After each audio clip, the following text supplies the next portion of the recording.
Hello friends, पहल classes VNS में आप सभी का स्वागत है। भारतीय राजनीतिक विचारकों को हम लोग पढ़ रहे हैं। तो आज हम लोगों का नया टॉपिक है वीर दामोदर सावरकर। आज हम लोग इनके बारे में पढ़ेंगे। तो वीर सावरकर का जन्म 28 मई 1883 को चित्पावन ब्राह्मण हिंदू परिवार में महाराष्ट्र के नासिक जिले के भागुर गांव में इनका जन्म हुआ था। तो महाराष्ट्र के नासिक जिला है, उस जिले के भागुर गांव है, वहां पर इनका जन्म हुआ था। चित्पावन ब्राह्मण परिवार था वहां पर। इनके पिता का नाम दामोदर सावरकर और माता का नाम राधाबाई था। अब हम लोग सावरकर के जीवन परिचय में देखें तो इनकी शिक्षा दीक्षा पर जाते हैं। इनकी शिक्षा, शुरुआती शिक्षा देखें तो बीए में एक फर्ग्यूसन कॉलेज जो पुणे में था, बीए इन्होंने पुणे के फर्ग्यूसन कॉलेज से पूरा किया। फर्ग्यूसन कॉलेज से पूरा किया और उच्च शिक्षा के लिए ये लंदन चले जाते हैं। वहीं पर इन्होंने लंदन में ही इन्होंने बैरिस्टर की डिग्री ली, ग्रे इन स्कूल से, जो कि लंदन में है। और सावरकर को देखें तो भारतीय राजनीति में इनका एक अलग ही योगदान रहा है, महत्वपूर्ण योगदान रहा है, जिसमें से इनको देखा जाए तो क्रांतिकारी राष्ट्रवादी, उग्र राष्ट्रवादी और भारतीय स्वतंत्रता संग्राम के सेनानी के रूप में माने जाते हैं। सावरकर का जो भारतीय राजनीति में विचार है, स्पेशली उनका जो हिंदुत्व राष्ट्र की संकल्पना, हिंदू राष्ट्र की जो संकल्पना है, वही ज़्यादा इम्पोर्टेंट हो जाती है।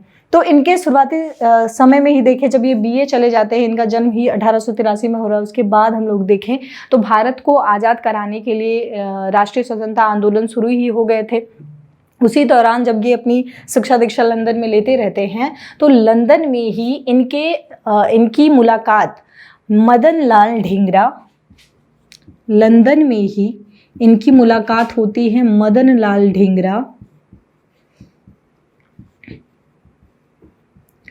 मैडम भिकाजी कामा,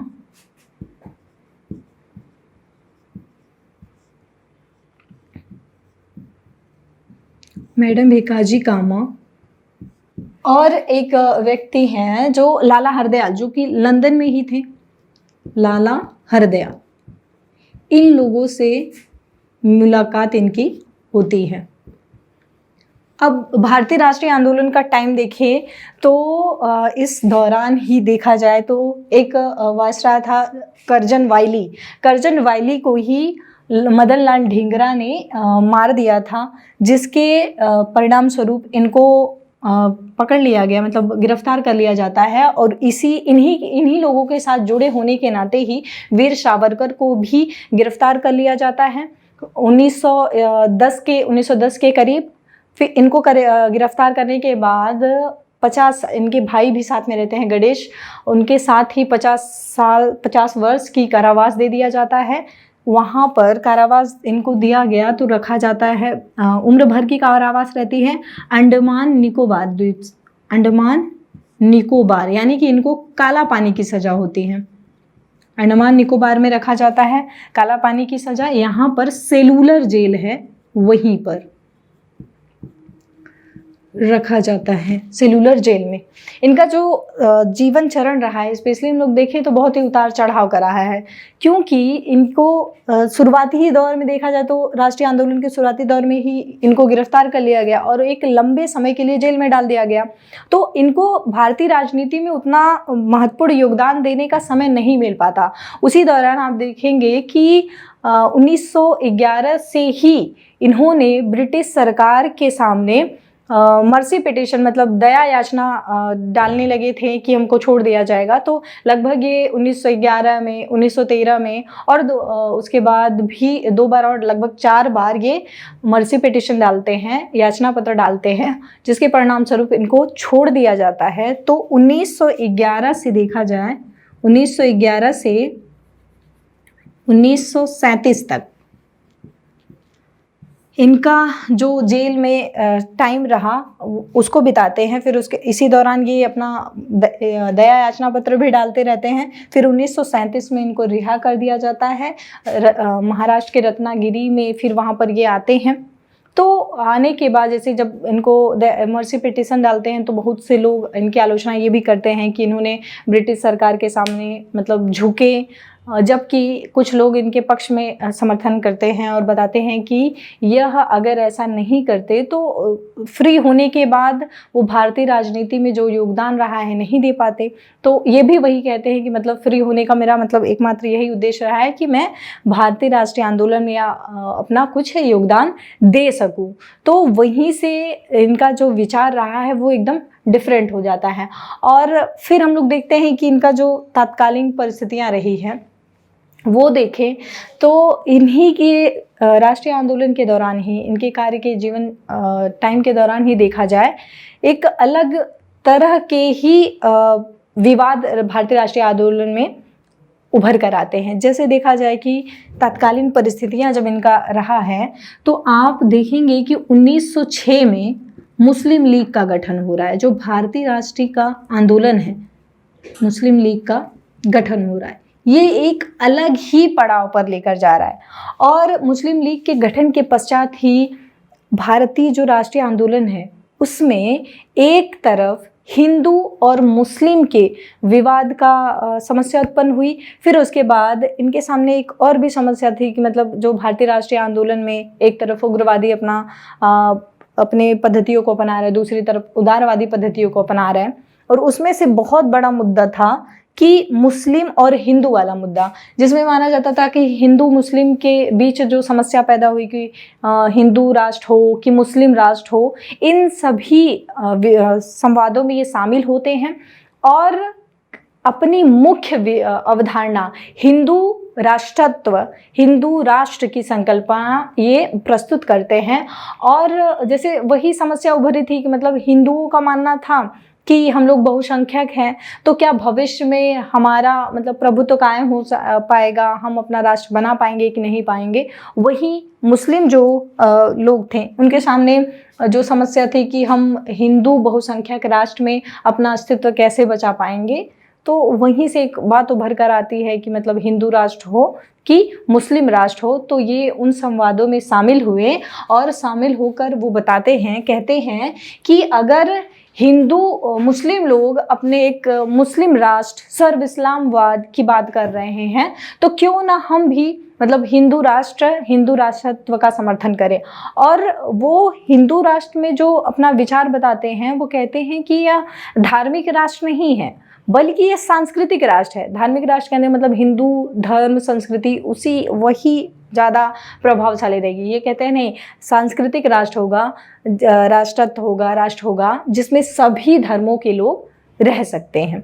तो ये सब मतलब थोड़े आधार पर हम लोग देखें तो इनका विचार रहा है। अब हम लोग देख लेते हैं कि ये किन किन लोगों से प्रभावित हैं। ये तो उनका जीवन चरण जैसी स्थिति देखें। फिर हम लोग अब देखते हैं कि यह किन किन लोगों से प्रभावित हैं। तो जो सावरकर हैं वो ज़्यादा प्रभावित हैं मैजनी के, क्योंकि इनका जो राष्ट्रवाद की संकल्पना, राष्ट्र हिंदू राष्ट्र की संकल्पना है वो मैजनी से ज़्यादा प्रभावित है। मैजनी का जो सांस्कृतिक राष्ट्रवाद है उससे प्रभावित है। अपने भाई गणेश से प्रभावित हैं। जब इनको जेल में डाला जाता है तो साथ में इनके भाई भी साथ में ही जेल में जाते हैं। फिर उसके बाद जो सावरकर हैं एक साथ ही साथ वो बहुत ज़्यादा धार्मिक प्रवृत्ति के नहीं थे। वो महत्व देते हैं यूरोपीय पुनर्जागरण को, वैज्ञानिकता को, चेतना को, इन सब को महत्व देते हैं। तो पुनर्जागरण को, जो यूरोपीय पुनर्जागरण है उसका समर्थन करते हैं। पुनर्जागरण का समर्थन करते हैं और इससे प्रभावित रहे हैं। और अब यहीं पर हम लोग देखें जब उनका जो जीवन चरण रहा है, पहले ही देखिए कि 1911 से 37 में देखें तो कई बार वो मर्सी पिटीशन डालते हैं। उनके सामने समस्या यही आती है, कुछ लोग कहते हैं कि मतलब वो ब्रिटिश सरकार के झुके, जबकि वहीं कुछ लोग कहते हैं कि नहीं, वो भारत देश में देश को कुछ योगदान देना चाहते थे, छूट कर कुछ कई कार्य किए। तो छूटने के पश्चात उनका कई योगदान भी रहा। जब वो छूटते हैं तो वहाँ से रत्नागिरी जाते हैं, 1937 में ये रिहा होते हैं। वहाँ से रत्नागिरी में जाते हैं और रत्नागिरी में जाने पे ही एक संगठन की इन्होंने मतलब मंदिर की स्थापना की है, पतित पावन मंदिर। पतित पावन मंदिर। फिर उसके बाद यहीं पर आगे का जो इनका विचार रहा है उसमें वो जातियों की आलोचना की है। हिंदू राष्ट्र, हिंदुओं के बीच एकता लाने के लिए वो जाति प्रथा जो है उसको समाप्त करने की बात किए हैं, जाति प्रथा के तोड़ने की बात किए हैं। और वो बताते हैं मतलब और कहते हैं कि जो अंतरजातीय विवाह है उन सब चीज़ों का समर्थन किए हैं। और स्पेशली मतलब कहते हैं ये सब चीज़ें हैं जो मतलब हिंदू राष्ट्र को विभक्त किए हुए हैं। तो ये सभी बुराइयों को दूर करेंगे और हिंदू राष्ट्र की संकल्पना को, अंतरजातीय विवाह, हिंदू राष्ट्र की संकल्पना को आगे बढ़ाएंगे। तो ये ऐसे रहा। फिर उसके बाद हम लोग देखते हैं मतलब जब ये आज़ाद हुए उस 1937 के टाइम में, फिर उसके बाद 1937 से 1966 के बीच में देखें तो इनका जो टाइम रहा है 1937 से 1966, इस दौरान ये 1937 से ले चूँकि 7 साल 1937 से लेकर 1943 तक ये हिंदू जो महासभा संगठन था उसकी 1943 तक हिंदू महासभा संगठन था उसका समर्थन किए हैं। हिंदू महासभा संगठन के अध्यक्ष बनते हैं, अध्यक्ष ये बने हैं। फिर इसके बाद उनका जो इसके बाद का जो उनका वैचारिक स्तर रहा है वो बहुत ही देखा जाए तो विवादाग्रस्त रहा है, क्योंकि लास्ट के समय में उनका विचार कांग्रेस और गांधी जी के विचारों से अलग हो जाता है। फिर उसी दौरान देखा जाए तो 1948 में गोडसे के द्वारा गोडसे के द्वारा गांधी जी को मार दिया जाता है। तो ऐसे इस घटना में सावरकर को आरोपी माना जाता है, क्योंकि आरएसएस के सदस्य थे। गोडसे आरएसएस का सदस्य था और ये भी हिंदू महासभा जैसे संगठन से जुड़े हुए थे, आरएसएस के सदस्य के रूप में थे। तो पूरी जो इनकी मतलब विचार रहा है उस आधार पर इनको आरोपी माना जाता है, लेकिन कोई सबूत नहीं मिल पाता जिसकी वजह से ये छोड़ दिए जाते हैं। और फिर लास्ट में देखें तो जब अभी हम लोग देखें ये भारतीय राजनीति में तत्कालीन समय में भी बहुत ज़्यादा चर्चित रहे हैं। इनका जो हिंदू राष्ट्र की संकल्पना है उसको बीजेपी जैसी जो पार्टी है वो समर्थन करती है। और जब बीजेपी सत्ता में आती है तो इनको भारत रत्न दिए जाने की भी बात होती है। तो ये भी विवादित स्तर रहा है। लोग कहते हैं मतलब गांधी जी के हत्यारे को भारत रत्न कैसे दिया जा सकता है। फिर उसके बाद 1970 में देखा जाए तो इंदिरा गांधी के टाइम इनको डाक टिकट जारी किया गया था इनके नाम से, ठीक। और अब हम लोग देख लेते हैं कि आगे इन्होंने किन किन संगठनों की भी स्थापना की है। ये तो रहा मतलब थोड़े स्तर पर उनका जीवन कैसे कैसे बीता, मतलब 83 के दौरान शुरुआत से कैसे स्तर आए, फिर बाद में कैसे बदले हैं, जेल में जाते हैं, फिर उस छूटने के बाद कैसे कार्य किए हैं। अब इन्होंने भारतीय राष्ट्रीय आंदोलन को जागृत करने के लिए या आज़ाद करने के लिए कई संगठन की भी स्थापना किए हैं। तो शुरुआत में जब ये लंदन में रहे हैं तो वहाँ पे भी कई संगठन की स्थापना किए हैं। तो भारत में देखा जाए जब ये आते हैं तो एक मित्र मेला संगठन की स्थापना हुई थी 1899 या 900 के आसपास है। फिर उसके बाद इसी संगठन को बाद में 1906 में अभिनव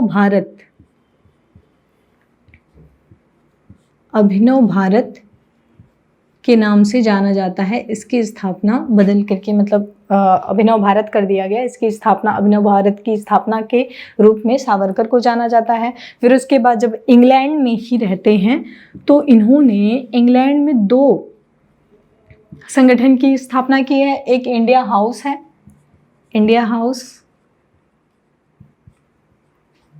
और दूसरी है free India society, free India society. ठीक, इस प्रकार के संगठन हैं। अब इन्होंने कुछ बुक्स भी लिखी, इंपॉर्टेंस बुक्स भी है, उसको देख लेते हैं।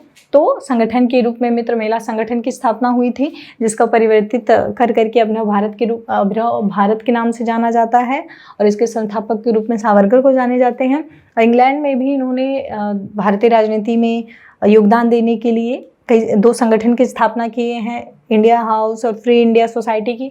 और यहीं पर आप देखेंगे तो वो जो भारतीयों की संगठन की अगर एकता की बात करें तो वो यहाँ पर जो शिवाजी हैं उनका भी समर्थन करते हैं, मतलब बताते हैं। उसी आधार पर वो कहते हैं कि जैसे शिवाजी ने अपने संगठन के बल पर ब्रिटिश मुगलों को आगे नहीं बढ़ने दिया था, तो उसी प्रकार एक मजबूत संगठन की भी स्थापना होनी चाहिए, तो जिसकी स्थापना इन्होंने किया है। फिर उसके बाद हम लोग देख लेते हैं सावरकर की जो मुख्य रचनाएं हैं।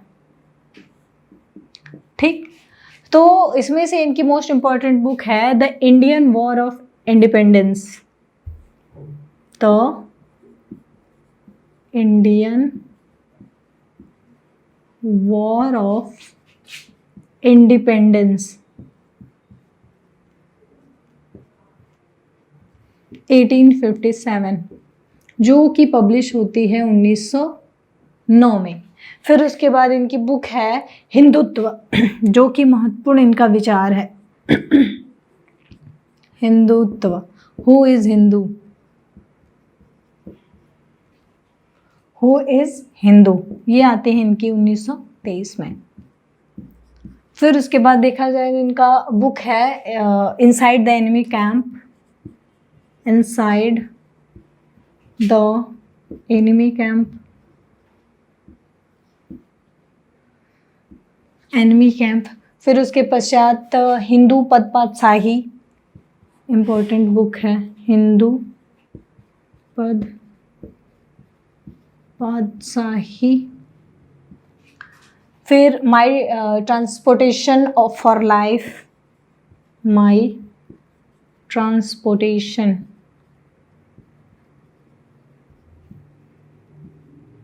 For life. फिर उसके बाद 6 glorious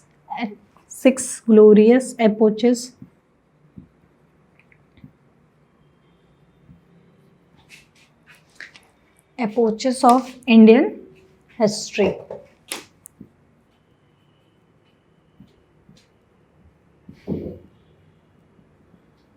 epochs of Indian history, इसमें से महत्वपूर्ण बुक इनकी the Indian war of independence है 1857, क्योंकि 1857 की जो क्रांति हुई है, इसी बुक में इन्होंने इसको प्रथम स्वतंत्रता, भारत का प्रथम स्वतंत्रता संग्राम कहा है। स्वतंत्रता संग्राम, ये क्वेश्चन पूछा जाता है। 1857 में जो पब्लिश हुई है। फिर उसके बाद हिंदुत्व जो इनकी बुक है, तो उसमें वो परिभाषित किए हैं कि हिंदू कौन है, हिंदुत्व क्या है, कौन लोग हिंदू होंगे, उसको डिफाइन किया है। फिर उसके बाद the enemy of inside the enemy camp, Hindu Pad Patshahi, my transportation for life और 6 ग्लोरियस एपोचेस ऑफ हिस्ट्री। ठीक, अब हम लोग देख लेते हैं इनकी विचार। ये रही इनकी मतलब संगठन, किन किन संगठनों की बात की थी और इनकी क्या महत्वपूर्ण रचनाएं हैं। अब हम लोग देखते हैं कि इनका जो राष्ट्रत्व, हिंदू राष्ट्र की जो संकल्पना है वो क्या है। हिंदू राष्ट्र, राष्ट्रत्व की विचारधारा। तो सावरकर के विचार को हम लोग देखें तो सावरकर कहते हैं कि हिंदू जो चिंतन है, हिंदू चिंतन में मानवीय चिंतन की सबसे अच्छी मतलब सर्वोच्च उपलब्धि के दर्शन होते हैं। जो हिंदू दर्शन है उसी में मानवीय उपलब्धि के सर्वोच्च चिंतन है, दर्शन है। उनके अनुसार उनके मन में जो हिंदू है, हिंदुओं के मन में, उनके मन में हिंदुओं की संस्कृति और दार्शनिक परंपरा के प्रति बहुत ही ज़्यादा लगाव था। इसी वजह से वो बताते हैं, कहते हैं कि जो भारतीय राजनीति का जो केंद्र है वो हिंदू संस्कृति, हिंदू राष्ट्र ही है। तो वो आगे वो बताते हैं कि जो भारतीय राष्ट्रवाद की बातें हैं वो भौगोलिक अभिव्यक्ति और उसकी जो सांस्कृतिक अभिव्यक्ति है उसी का ही एक प्रतिरूप है, झलक है। तो उसी में वो कहते हैं कि मतलब जो भारतीय संस्कृति है, राष्ट्र है, उसी को वो बताते हैं कि यह हिंदू राष्ट्रवाद है। आगे वो मतलब इतना कहते हैं कि उनका इतना ज़्यादा लगाव था भारतीय संस्कृति पे, वो कहते हैं कि सबसे पहले जो मतलब अपने विचार में सबसे पहले वो ये बताते हैं कि आखिरकार हिंदू है कौन, हिंदू कौन है, इस चीज़ को वो एक्सप्लेन करते हैं। इसकी आवश्यकता इस वजह से पड़ती है क्योंकि जो भारतीय प्राचीन ग्रंथ, वेद या और स्रोत जो देखें तो वहाँ पे सीधे तौर पर एक्सप्लेन नहीं किया गया था कि आखिरकार हिंदू कौन है। तो जब हिंदू और मुस्लिम जैसी समस्या उत्पन्न होती है कि हिंदू राष्ट्र होना चाहिए, हिंदू संस्कृति होनी चाहिए, मुस्लिम राष्ट्र या मुस्लिम संस्कृति होनी चाहिए, तो वहीं पर सबसे पहले वो ज़रूरी ये समझते हैं आखिरकार हम एक्सप्लेन करें कि हिंदू है कौन। तो बताते हैं कि हिंदू वह है जो सिंधु नदी से लेकर के समुद्र तट तक की भारत भूमि को पितृभूमि और अपनी पुण्य भूमि मानता हो। तो वही लोग हिंदू हैं जो सिंधु नदी से लेकर के समुद्र तट की भूमि को ही वो अपनी पितृभूमि और पुण्य भूमि मानता हो।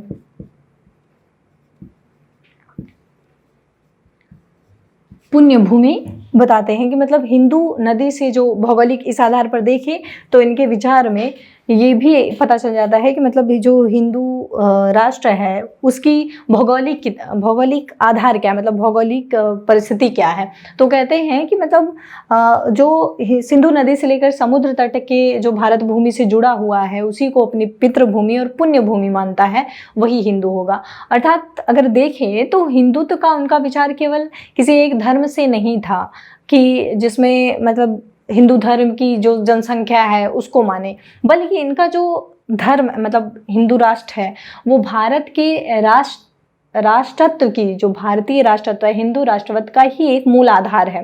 वो बताते हैं कि भारत की इतनी बड़ी जनसंख्या जो है वो ये जो हिंदू राष्ट्रत्व है वो उनके मन और अंतरात्मा में बसता है।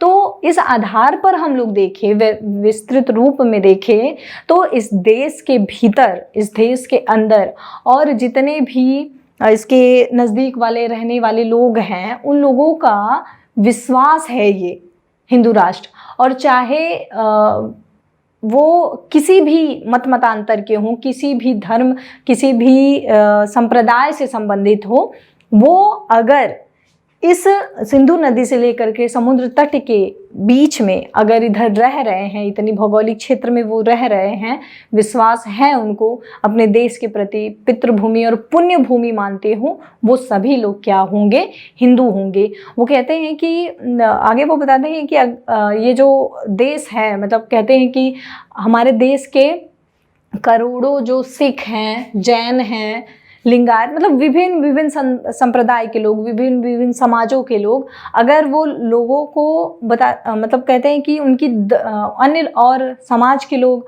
और अन्य लोगों की 10-10 पीढ़ियों के इतिहास को अगर हम लोग देखें, चाहे जैन धर्म की उत्पत्ति की मतलब बौद्ध धर्म की उत्पत्ति की बात करें, जैन धर्म की उत्पत्ति की बात करें, सिख की उत्पत्ति की बात करें, तो इन सब की उत्पत्ति हम लोग देखें तो कहीं न कहीं वो भारतीय संस्कृति के अंदर ही हुई है।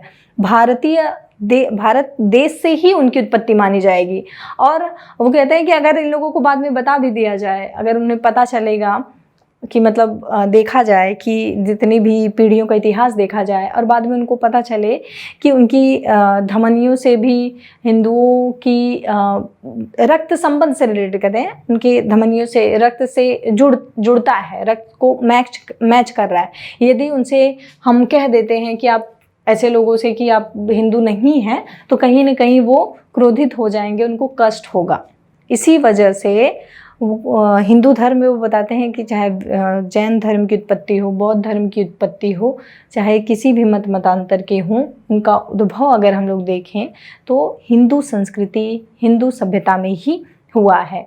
और इन लोगों का इतना ज़्यादा एकदम एकीकरण हो गया है, एक में मिल गए हैं, जिससे वो इसको अपनी पितृभूमि ही नहीं बल्कि इसको अपनी पुण्य भूमि भी मानने लगे हैं।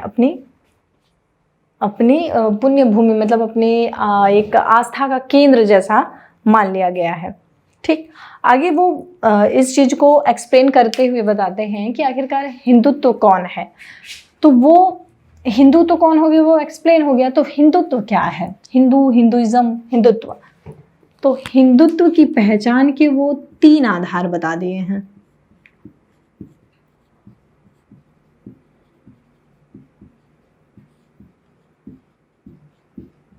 3 आधार बताते हैं, जिसमें से पहला आधार देखा जाए तो वो है भौगोलिक पहचान।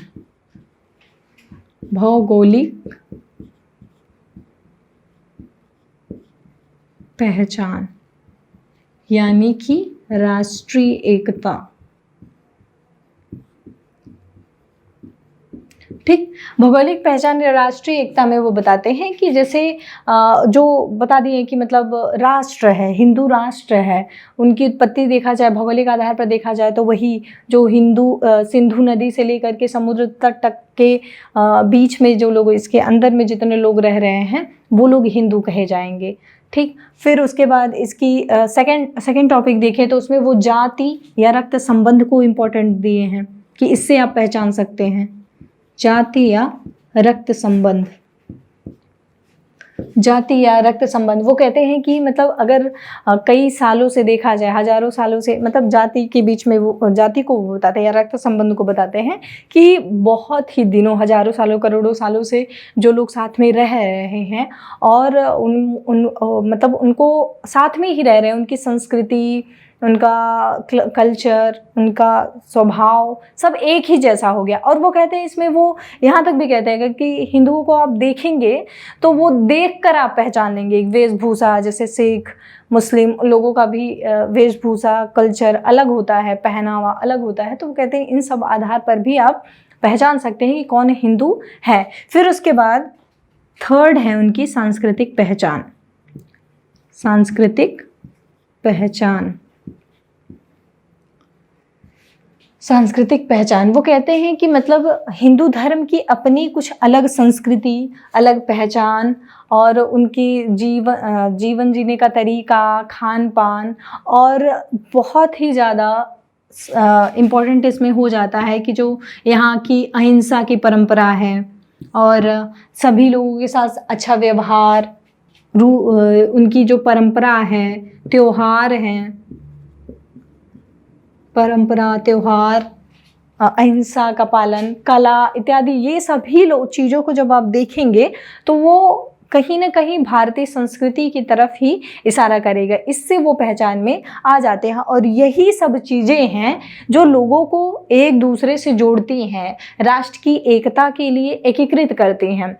या अब इस आधार पर देखें तो सावरकर ये बताते हैं कि जो हिंदुत्व की संकल्पना है वो एक व्यापक अवधारणा आ जाती है और हिंदुइज्म, हिंदू जो है, हिंदुत्व के अगर देखा जाए तो सर्कल के रूप में देखा जाए तो हिंदुत्व एक बड़े सर्कल के रूप में आ जाता है, व्यापक अवधारणा के रूप में आ जाती है, और हिंदुइज्म जो है वो एक छोटी संकल्पना के रूप में आती है, जिसमें वो बताते हैं कि जो हिंदुओं का बहुमत है वो आगे मतलब देश की संस्कृति, राष्ट्र की एकता को बढ़ाने के लिए वो कहते हैं कि हिंदुओं का जो बहुमत है वही आगे चलकर इसको एक राष्ट्र के रूप में आगे बढ़ाएगा।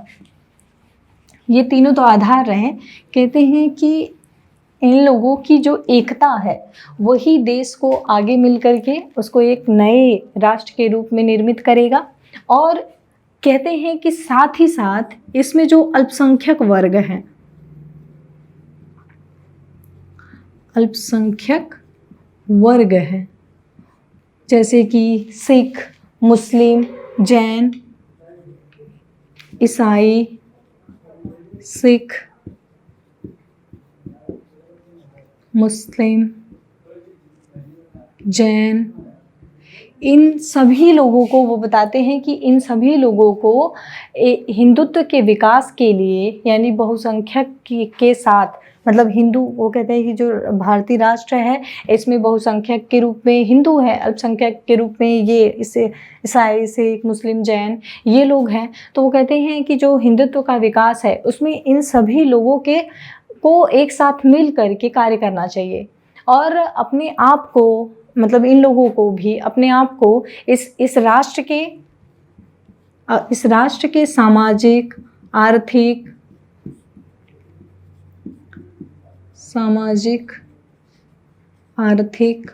और जो राजनीतिक जीवन है उसको अपने आप में मिला लेना चाहिए, आत्मसात कर लेना चाहिए उसी आधार पर कि ये हमारे, जैसे यहाँ की जो हिंदुत्व की जो संस्कृति होगी, हिंदुत्व का जो सामाजिक आर्थिक विचार होगा उसको अपने आप अपना ले।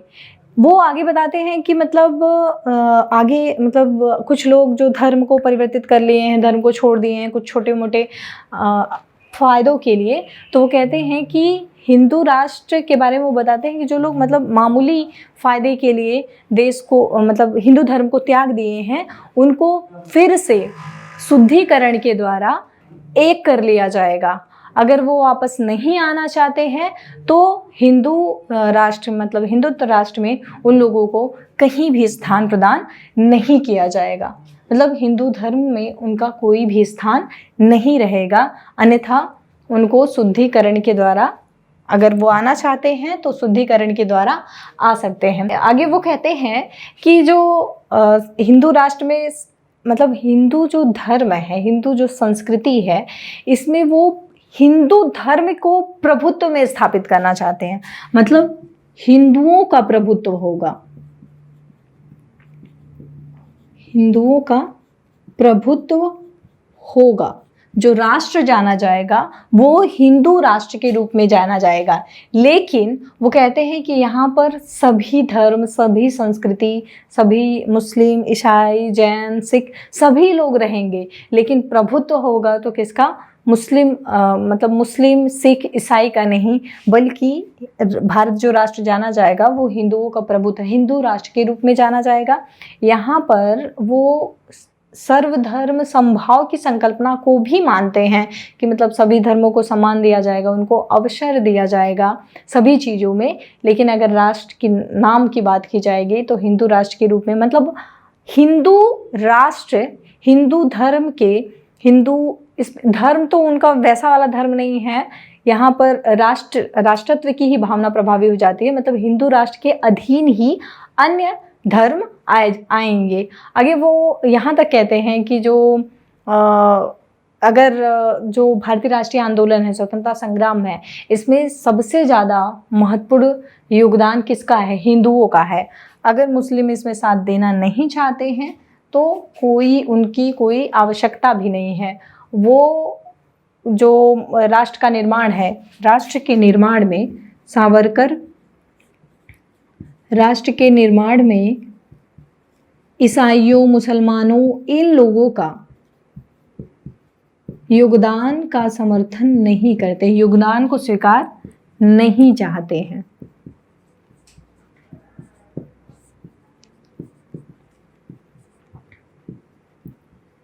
ईसाइयों की योगदान को वो नहीं मानते हैं, कहते हैं कि इसमें वही लोग योगदान कर सकते हैं राष्ट्र निर्माण में, जो भारत देश को, वही लोग इसमें योगदान दे सकते हैं जो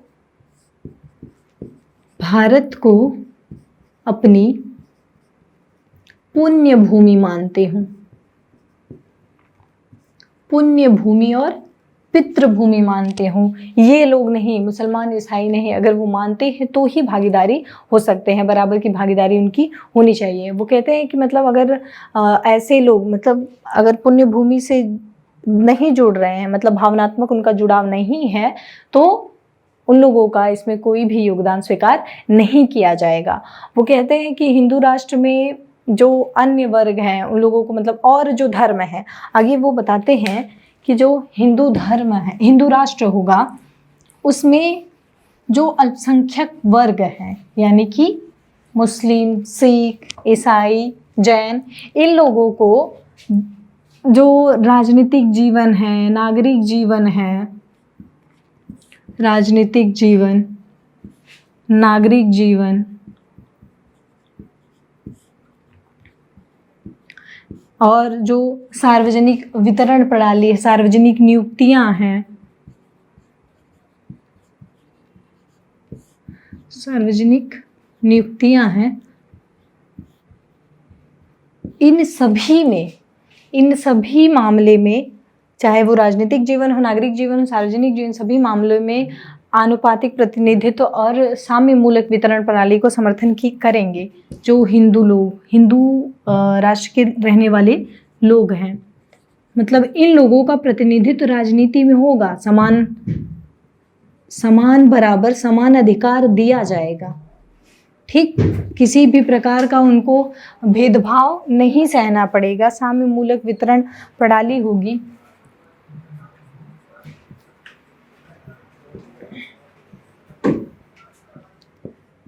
मतलब जो संसाधन का वितरण होगा वो बराबर किया जाएगा, मतलब बराबर होगा, उनको मौका दिया जाएगा, चाहे सार्वजनिक नियुक्ति हो, नागरिक जीवन हो, राजनीतिक जीवन हो, वो सभी मामले में समान रहेंगे। इसको यहाँ के लोगों को, मतलब हिंदू राष्ट्र के लोगों को स्वीकार करना होगा। ऐसा नहीं है कि उनको मौका ही ना दिया जाए। जो भी भर्तियाँ होंगी, मतलब जो भी प्रतिस्पर्धा, न्यायपूर्ण प्रतिस्पर्धा होगी, जो भी न्यायपूर्ण प्रतिस्पर्धा होगी, वो योग्यता के, इनकी भी न्यायपूर्ण प्रतिस्पर्धा होगी, उसमें योग्यता पर आधारित होगा। ये नहीं कि मतलब योग्यता पर आधारित होगा, ये नहीं कि केवल हिंदुओं को ही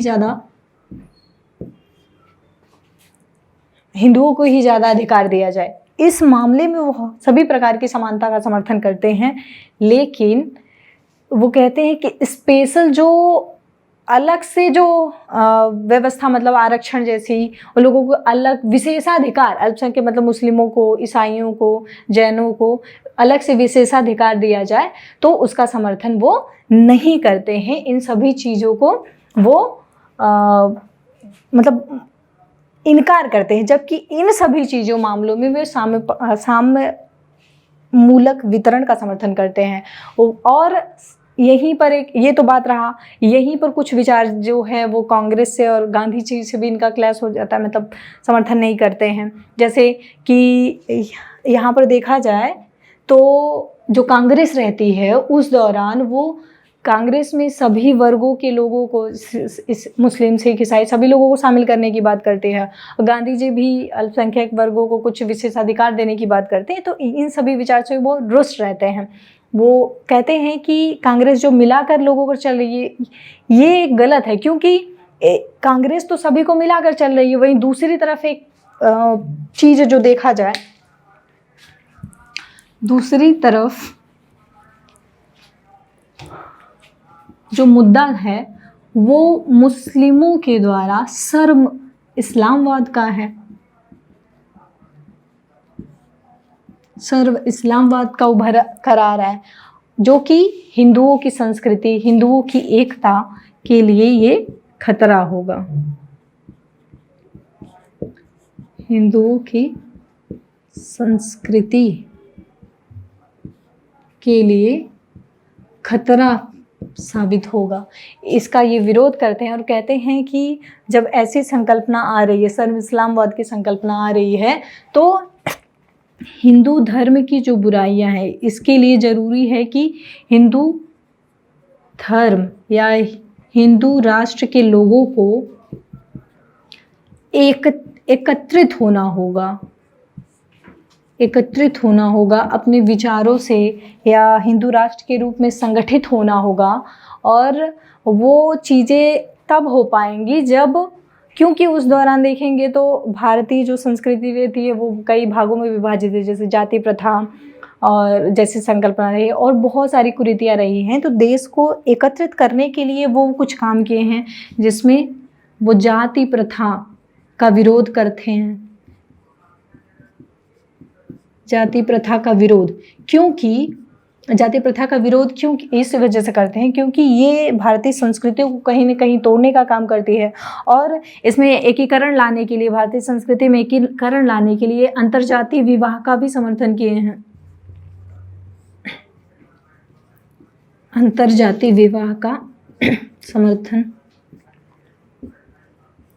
अंतर्जातीय विवाह का समर्थन करते हैं। और यहीं पर लोगों को जोड़ने के लिए वो शिवाजी का भी एग्जाम्पल, उदाहरण देते हुए बताते हैं, कहते हैं कि जैसे शिवाजी ने अपने संगठन के बल पर मुगल जो थे उन लोगों की ताकत को वो आगे नहीं बढ़ने दिया, वैसे ही हिंदुओं को भी एक संगठनात्मक रूप में एकत्रित होना होगा, और जो ये विभाजन की या सर्व इस्लामवाद की जो संकल्पना है इसको पीछे छोड़ना होगा। यहाँ तक कि वो लास्ट में ये कहते भी हैं कि जो हिंदू मुस्लिम एकता जैसी, हिंदू मुस्लिम का जो विवाद है, अलगाव की बात है, अगर ये होता है तो उससे भारतीय संस्कृति को ही क्षति या हानि पहुँचेगी।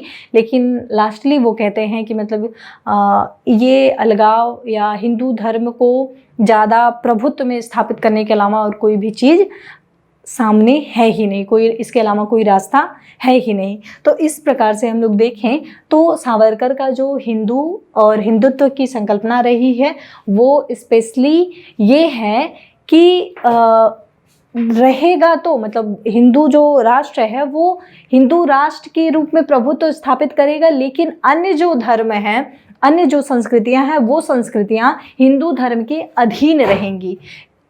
और अन्यथा अलग अलग जो अन्य चीज़ों में, जैसे चाहे नियुक्तियां हो, नागरिक जीवन हो, राजनीतिक जीवन हो, इन सभी में लोगों को समान अधिकार दिया जाएगा, सभी धर्मों को अधिकार दिया जाएगा। लेकिन जब बात करेंगे राष्ट्र के नाम पर तो हिंदू राष्ट्र, हिंदू धर्म ही प्रभुत्व में होगा।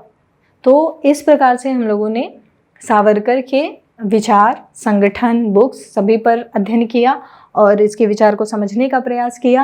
यहीं पर देखें तो मतलब इनका क्लैश जो गांधी से हो रहा है उसको भी देखें, कई बार मतलब उसमें वो घिरे भी, लेकिन उनका जो हिंदुत्व की जो संकल्पना है वो अभी के हिंदुत्व की संकल्पना से डिफरेंट थी। और अब अन्य विचारकों को हम लोग पढ़ेंगे नेक्स्ट वीडियो में। धन्यवाद।